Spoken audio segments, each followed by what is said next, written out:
Hello guys, in today's video I will be showing you how to fix H-ball pool not loading problem. So the answer is easy. Just go to the settings and then scroll down to the apps section and then go to the search and search H-ball pool and then go to the storage, and here you will find this clear cache option. Click on it. Now you can go check it if it worked, and if it didn't you can try to restart your phone or turn the Wi-Fi off and on, or the Bluetooth or the airplane mode.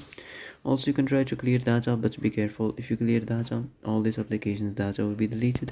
This includes all files, the settings, the accounts, the databases, etc. So be careful if you want to clear your data.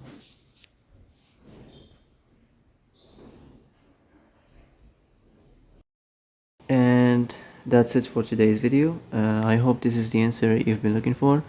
If you like this video, don't forget to like and subscribe, and see you in the next video. Thanks for watching.